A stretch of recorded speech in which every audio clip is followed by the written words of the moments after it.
This is the story of 3 plastic bottles, empty and discarded. Their journeys are about to diverge, with outcomes that impact nothing less than the fate of the planet. But they weren't always this way. To understand where these bottles end up, we must first explore their origins. The heroes of our story were conceived in this oil refinery. The plastic in their bodies was formed by chemically bonding oil and gas molecules together to make monomers.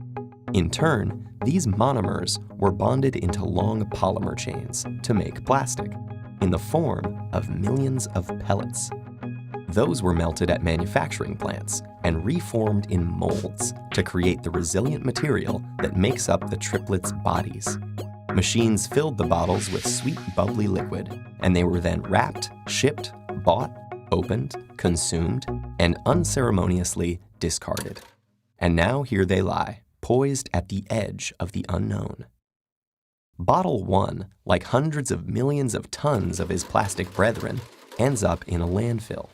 This huge dump expands each day as more trash comes in and continues to take up space.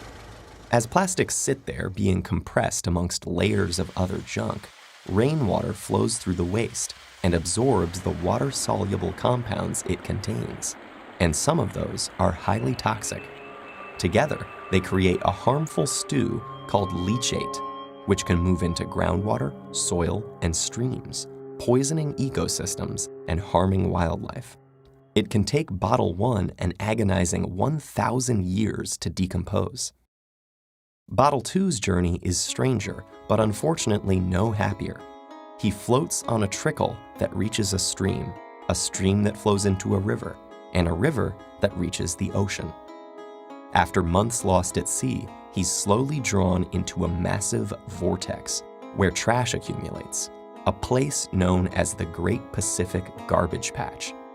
Here, the ocean's currents have trapped millions of pieces of plastic debris.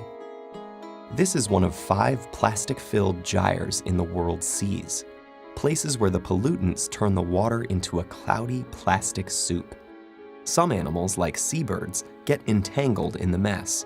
They and others mistake the brightly colored plastic bits for food. Plastic makes them feel full when they're not, so they starve to death and pass the toxins from the plastic up the food chain. For example, it's eaten by lanternfish. The lanternfish are eaten by squid. The squid are eaten by tuna. And the tuna are eaten by us.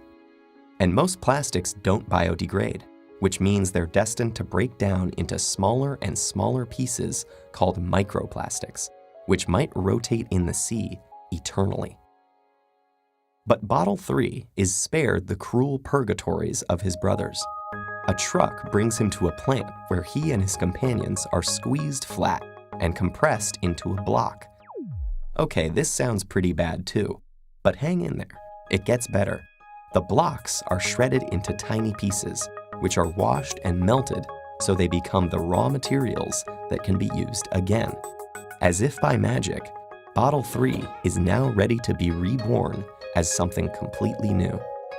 For this bit of plastic with such humble origins, suddenly, the sky is the limit.